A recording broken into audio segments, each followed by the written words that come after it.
freaking first cut. Golly. Welcome to the First Cut Podcast. I'm Rick Gehman, and this is your round 3 recap for this week's Genesis Scottish Open. Joining me to break it all down is Greg DuCharme. And Greg, I will say good morning to you because we were just chatting and we believe this is the earliest recorded First Cut, maybe not ever because we did some President's Cup ones very early, in Australia. But in the last couple of years. Yes. I mean, that was when the crew that you know now kind of first got together, those President's Cups. Correct. In Australia. Yeah. So those were a little bit, some odd times. This is really early because they moved everything up. So it was cool. A little coffee golf and get a chance to talk about it here with you. Yeah, well, they did go off in threesomes off split tees between a 2-hour window. And spoiler alert, they're going to do the same thing on Sunday. We'll talk about that a little bit later. So everybody was basically out on the golf course at the same time. And one of the big movers early, in fact, the biggest mover, the round of the day, goes to Tommy Fleetwood, a 7 under 63. It's been a little bit of a slow start for him this week, Greg. 70, then 66, 63. All of a sudden, he's a couple of shots off the lead and a tie for third heading into the final round. He got himself right there in the mix. And, he almost, we were saying last night, Rick, this really wouldn't happen where you'd have that early morning advantage. But it seemed like it kind of did exist a little bit. Tommy talked about after his round how it was really calm morning for the most part. Wind started to pick up a little bit afterwards, and he definitely he took advantage. And this was a really well-rounded round of golf for Tommy. He made two putt birdies on par 5s. He made about 3 birdies in that 8 to 12 foot range where he's hitting high quality iron shots and making the putts. There were 2 occasions where he stuffed it inside of 5 feet. And he made a long putt too. He made a 36-foot putt. So it was really, the birdies kind of came from a number of different areas, which honestly, it speaks to the way that Tommy Fleetwood's been playing this year. It's been really well-rounded. Yeah, it certainly has. Runner-up at the Canadian Open, T5 at the U.S. Open. He had another T5 at the Wells Fargo Championship. That was obviously an elevated event. So he's been playing really good golf, and I think it would be popular because, let's see, Kyle had Tommy Fleetwood as his one and done selection. So did the fans. He popped up on 3 of our outright betting cards. So this would be well received if Tommy could get it done. Yeah, and it's all that all the appearances on the betting cards are very well earned from him. So and this is why this kind of performance here that we saw today. So what do you think about him in the wind? I think these kind of conditions suit him really well, Rick. Yeah, he kind of hits that little controlled, sawed off little flighted shots that he's able to hit. And I think that he possesses the short game to okay. So spoiler alert, the forecast for tomorrow is very, very windy. We'll talk about it. Very windy. And you're going to see a lot of missed fairways. You're going to see a lot of missed greens. The ability to get up and down, that is going to be a real skill on Sunday. And I think it sets up well for Tommy. Yeah, I think he can handle it as well. So I'm looking forward to seeing what he does because he's got to be one of the front runners right now. 63 was the round of the day. There was 164 out there. That was from Eric Cole. I don't know if anybody has played more golf this year than Eric Cole. There was a stretch where I think he played 11 straight weeks and he was mixing in mini tour events along the way. But talk about guys, Greg, who are having great seasons. This one's kind of gone under the radar a little bit, but Eric Cole's been awesome. He has, and he's been really good in the 2 most important areas, right? His iron play has been phenomenal, and his putting has been phenomenal. And today, the putter really stole the show. He made a number of putts. I think it was 3 on my count, 3 really long putts outside of that 15-foot range for birdie. Took advantage of a couple of par 5s. It was 4 putts. I mean, he made a 25-footer at 14, made a 28-footer at number 4, a 17-footer at number 5, and a 14-footer at number 6. I mean, this was like those streaks where you see all the birdies in a row. That's coming with some really well-holed putts, and it's impressive stuff. But it's not new. You know, he's done this quite a few times this year. So cool to see again. Yeah, right back in the mix again. So he is kind of jockeying for position as we get to the end of the season here. He started the week 41st in the FedEx Cup standings. If the tournament ended right now, he'd be in 36th. So he's trying to give himself as deep of a run as possible. So 63 from Tommy, 64 from Eric Cole, and a handful of 65s out there. Let's go to Shane Lowry. I think a lot of people, when you get to, the UK and you get on link style golf courses and you get maybe some windy conditions, Shane Lowry is always going to be someone to keep an eye out for. He's got a claret jug on the mantle at home. Well, it was out in 33, in 32. He did make 2 bogeys, Greg, but he made an eagle on number 10. Shane Lowry will enter the final round 3 shots off the lead. He played the par 5s really well today. Obviously, the eagle helps, but he plays them 4 under on the 3 par 5s, which goes a long way. Because, other than that, Rick, this was kind of a scrappy round out of Shane Lowry. It wasn't a lot of the players near the top of the leaderboard this week have played rounds of golf that make this golf course look really easy. They make the game in general look really easy, hitting it in the fairway or just off, and just how many birdie putts can you make? But this round from Shane Lowry was quite different. It was a lot of lag putting. It was a lot of scrambling. He hit it in a couple of bunkers off the tee, but was able to make a number of great saves, especially on that front 9. And all of a sudden makes an eagle, makes another nice birdie at number 11, and he's just kind of off and running. So this round was a very nice round of 65, especially considering it could have been a 70 very quickly. The other thing to consider here is, Justin Thomas has provided a lot of cover for Shane Lowry this year. We talk a lot about JT being at or around that top 70 number in the FedEx Cup standings. Lowry entered the week at 77th. If the tournament ended right now, he'd be in 61st. So, JT's taken a lot of the blame, a lot of the brunt of our negativity, or at least just pointing out where he's at in the standings. Lowry's got work to do as well. He does. A big difference for me looking at the remaining schedule. Shane Lowry has obviously had success on links golf. Justin Thomas really hasn't. So when you look at the remaining schedule, it's fair to assume Shane Lowry this is an opportunity. These 2 weeks are an opportunity for him to move up. For Justin Thomas, you're hoping he can, but there's not a whole lot of evidence through his career that he will. So that's why it's even more concerning, in my opinion. And for Shane Lowry, I expect him to move up over these next couple of weeks and reach the playoffs.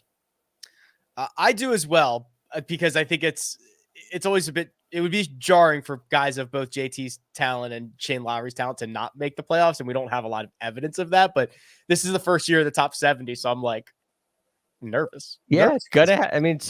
There's gonna be some really. There's only 70 spots.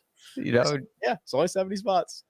There's more golfers than that. All right, we'll get to some more notables. We'll talk about the guys at the top of the leaderboard, including Rory McIlroy, the number 1 player in the world, and we'll talk about the betting odds heading into the final round. But first, we're going to take a quick break and hear a word from our partners.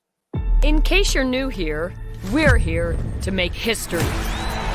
We are more than the names on our back.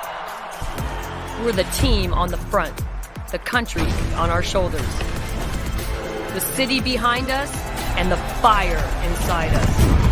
The best in the world. We got us. We don't just play the world's game. We run it. And we're back.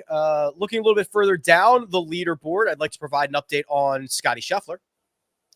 Scottie Scheffler back at it again. He was phenomenal from tee to green, but struggled with the putter. But no surprise, he's in contention for a victory. There you go. I think we can move on, Greg, right? That pretty much covers it. Although I will say he made some putts today. Well, he made like 2 bombs on, yes. Was it 17 and 18? 17 and 18, and it was 3 for the round. Yeah, it was 17 the 40-footer. 17. Maybe yeah. So he made a 40-footer. He made like a 22-footer on 18, and he made a 25-footer as well. Yes. So that is a nice bonus because he missed 3 8-footers. He had a 3-putt as well. Yes. So he actually gained strokes today on the greens. He did. It's one of those weird ones where like he wished he made, 6 of the 10-footers instead of 3 of the 20-footers or whatever. Right. It would look better on the scorecard. But yes, he technically gains it. So let's see. He made a 24-footer on 8, a 40-footer on 17, and a 22-footer on okay. So that's those 3 holes were 86 feet of putts. He made what, 111 in 111. So that means 111 minus 86 divided by 15. The average on the other 15 holes was 1.5 feet. Right. Which is that's why the drop still applies. Correct. He gets 3 long ones to go. The unfortunate thing is you make double at number 2, get kind of hung up in the bunker a little bit there off the tee. So that's disappointing because this is what you hope for out of Scottie, right? You hit the ball great and all of a sudden a couple long putts go and he's shooting a really low score. But I don't know, Rick, he just shoots 67 or 66 or 65. It's like he shoots 67 every time he plays. He is the real par is 67 guy. Yes. Not Bryson at Augusta. Guess where he is for the week in strokes gained tee to green? I imagine first or second. He's second. Okay. I knew Rory was up there. Rory's probably first, right? Is Rory first? I believe Rory is first. I think Rory's first as well. Yeah, it's nuts. Absolutely nuts. Yeah, Rory's first. The opposite of what Scottie did, birdieing 17 and 18, is what happened to Tyrrell Hatton on Saturday. Bogeyed 17, bogeyed 18, shoots a 1 over 71. Not good enough when the scoring average was a stroke and a half under par. It was the easiest scoring conditions of the week, or at least in terms of the scoring average. So to give up a 2.5 shots to the field with 2 bogeys coming on your last 2 holes, you could see the steam coming out of Tyrrell Hatton's ears. Yeah, I mean, it was almost like he was talking in Rory's backstroke. Right? Rory's tapping in, and he's talking to the heavens, wondering how he missed that. The frustration was high again, which reminded me of what happened in round 1. He was very frustrated with some short misses, some missing of speed on the greens. They didn't cut the greens today, and I don't think they're going to cut them again tomorrow. Correct. So as well. It looked to me like he got fooled a couple times with the slow greens, couldn't quite get the speed. 17, he 3-putted. I mean, he had a great shot in there. It catches the ridge, goes down into that low bowl, like so many others. I mean, that ball was probably 6-7 feet left of the flag, and then it trickles all the way down 40 feet away. Yeah. Kind of like what you see at number 6 at Augusta National when the pin's up in the back right. And then he kind of steamed his first putt through and missed, and then 3-putted 18 as well. Right? Wasn't 18 a 3-putt? 18 was he 3-putts 17, 3-putts 18. Yeah, he had 40 feet on 18, and on 17 it was a similar. Yeah, 40. He had 4, just outside of 40 feet on both of those, and 3 putts in both. And you're furious because look, this round was a little scrappy too, and he kind of hangs on and gets himself back in the mix with birdies at 13 and 14, and then gives it all away. He's got to be fuming. Yeah, absolutely does. Benny on 1 under 69, 10 under. That is 3 shots off the lead. He was our 18-hole leader, Greg. He went out and shot that 61. He's followed it up with a 70 and a 69. He's hanging tough, right? I mean, this is, clearly he hasn't putted as well over the last 2 days. He just absolutely bombs it. He moves it off the tee. His approach play was good on Saturday. He's holding on despite 2 rounds of pretty poor putting. Yes, poor putting. I mean, lost 1.3 strokes putting today after losing 2.5 yesterday. But he is third in strokes gained tee to green, and this is what Ben On does. He's on team no putt. The good news is the reason why he's up here in contention is because he did shoot 9 under par in one single round, and that always goes in the bank, right? It's one thing to look at Ben On after round 1 with a great putting performance and say that's not going to continue, but it doesn't have to continue to stay in contention. So all he's got to do now, he's got to have a great putting day tomorrow, and he'll have a real chance to win. I mean, he may have a chance without a great putting day, given the conditions. So I like the position he's in. He's got to make something to win. You know, I mean, he only made 37 feet of putts today. I make 37 feet of putts, Greg. That's what 2 feet a hole. 2 feet a hole. That's just it's tapping in on every hole. Right, every hole. And he had 34 putts. 34 putts. Not great. 2 more, and then we get to talk about the weather because I'm excited to talk about the weather. Tom Kim will be in the final pairing. Talked about this a little bit last night about the year that Tom Kim has had. Fires a Saturday 67 in which he was pretty darn good throughout the bag. Driver let him down a little bit, but a 3 under 67, the same score that Rory McIlroy shoots. 1 off the pace heading into the final round. I don't like to say Tom Kim, who is like 15 years old or however old he is, like needs a win. I think it'd be cool. I think it'd be a really cool, get this guy back on track. Like he beats Tommy Fleetwood. He beats Rory McIlroy. I think it would be cool. It would be cool. Now he's kind of out of the limelight, right? I mean, he last year, the lead up to President's Cup, he was the star of the show. Yeah. And that's faded. That's faded this year. And it's just because he hasn't really been in contention nearly as much. So, I mean, I guess you had where was the mud situation? Was that at PGA? Oak Hill. Yeah. Yeah. Right. You had that situation. That was the most talked about moment of Tom Kim's year was him falling into a muddy pond. Right. Yeah. And being completely covered. So hopefully this can, surpass that. I thought he was really solid on the short putts today, which is going to be important tomorrow. He didn't really hit it close all that often.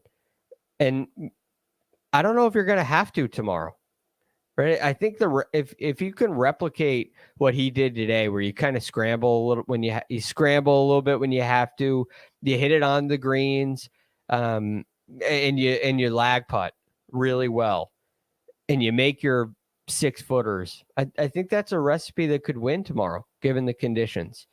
So I like where Tom Kim's sitting. You'd like to see the putting get a little better, but he didn't give himself a ton of really good chances that he should have made. No, I agree. I thought it was a fine round, and I'll tell you what, a 67 tomorrow is like almost certainly going to win it based on what we're seeing. So, right.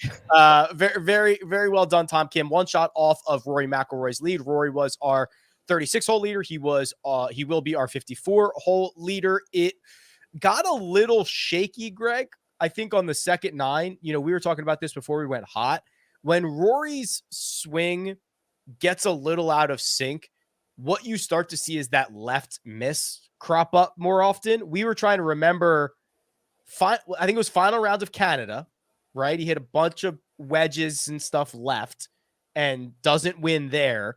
He hit a lot of shots left here on Saturday. He did get bailed out on 14. That was a left miss. Contour helps him out. Ball rolls to whatever it was. He actually makes the birdie putt. So it ends up looking a lot better than it was, but it was not as tight as I think Rory's game as he would like.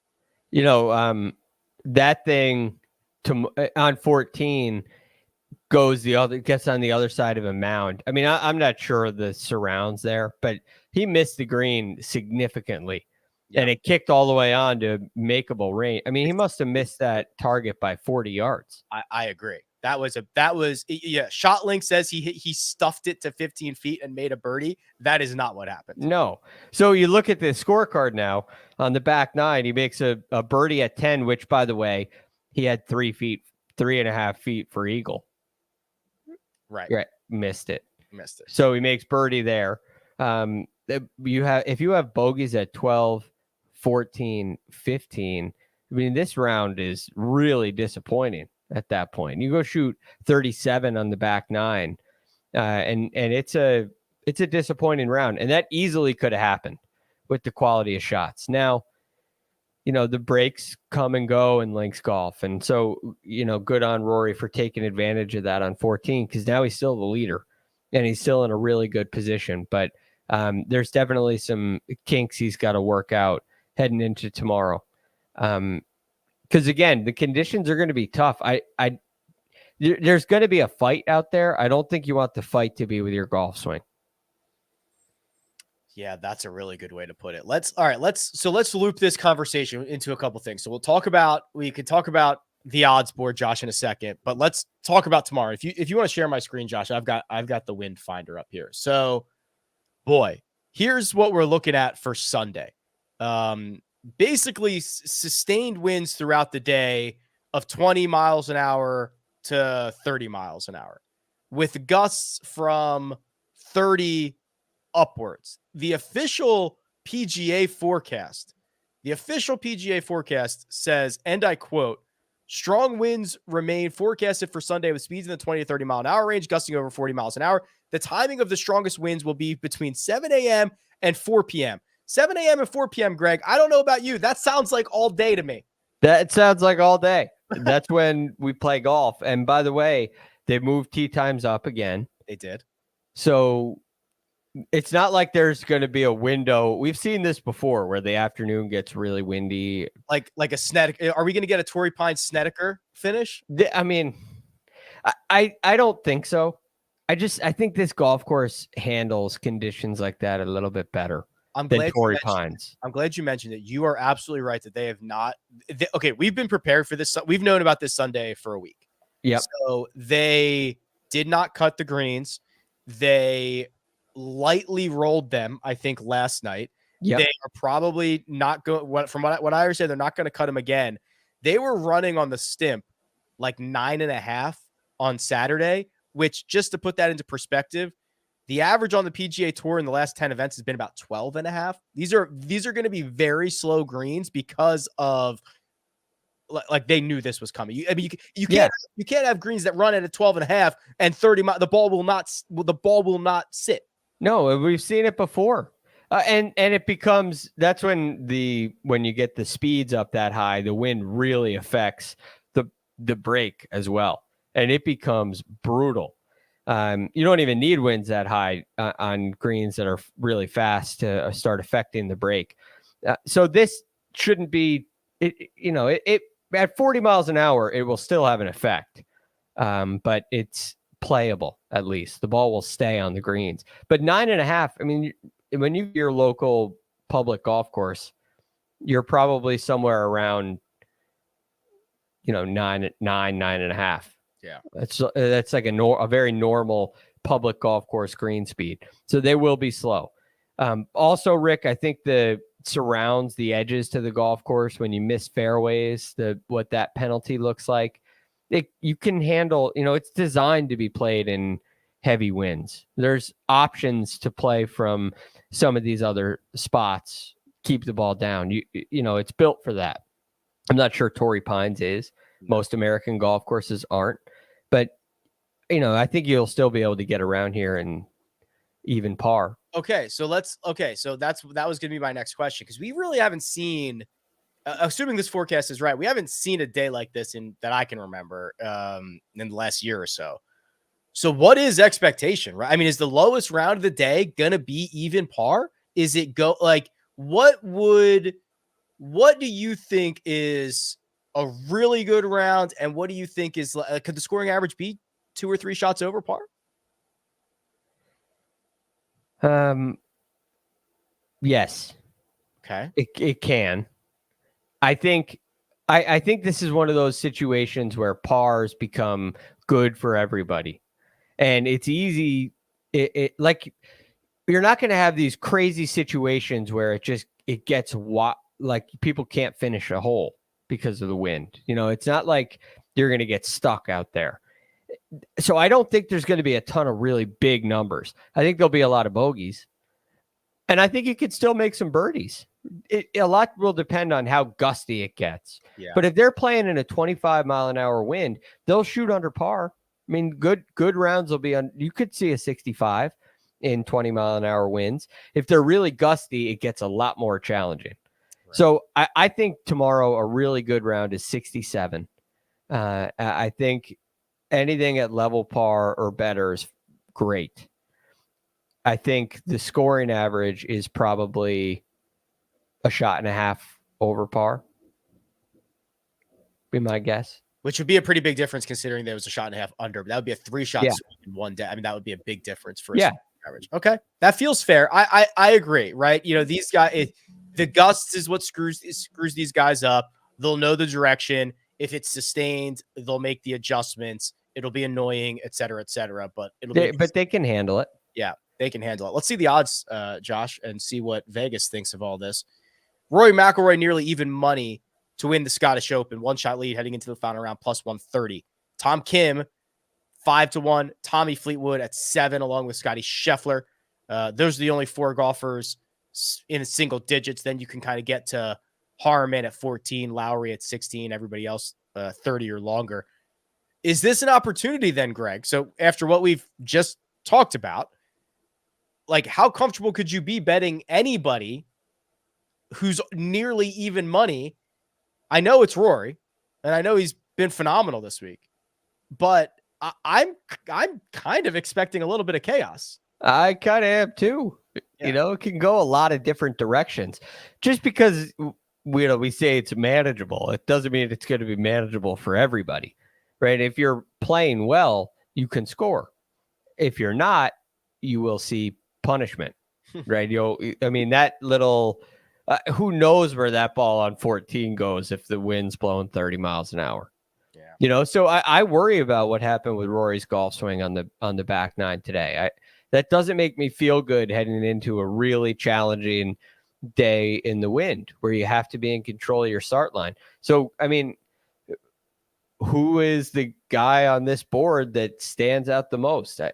There's 2 to me. One is Scottie Scheffler and one is Shane Lowry. Yep.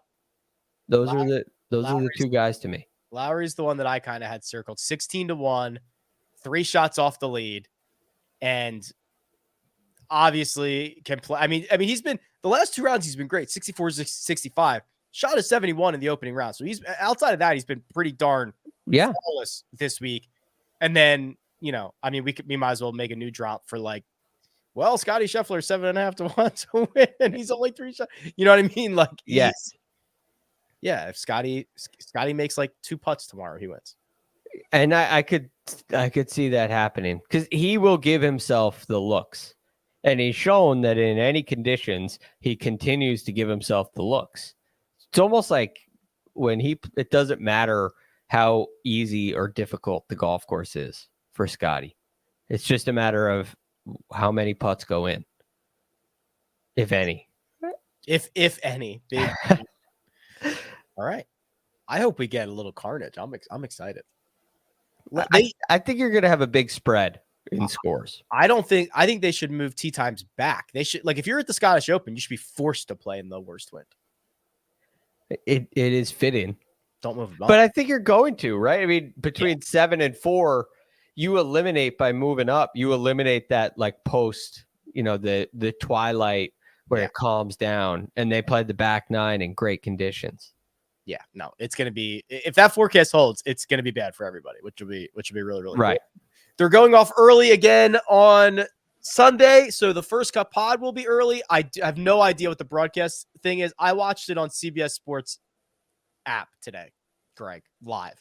CBSSports.com for me. Yeah, so that was live. I know there's I'm sure it'll probably be a similar thing tomorrow, similar time.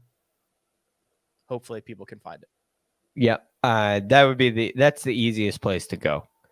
And it'll tell you right on there. There were some updates and some changing things. I was just checking the CBSSports.com broadcast schedule. It was great. Real quick, do you see Sam Burns on the guys all lodge? Okay, that was on 10, right? So I think so. So that was I think he got a DP World Tour official. And he did not get the ruling he wanted. And I was like, whoa, this is weird, because normally he would have gotten relief for whatever he wanted over there. And they were like, sorry, Sam, have at it, young man. It was, that was, first of all, that situation took forever. It took literally, I think it took 16 minutes. Second of all, I have no clue what they were talking about. I don't know what the rule, they brought on the rules official and they were like, oh, there's a seam.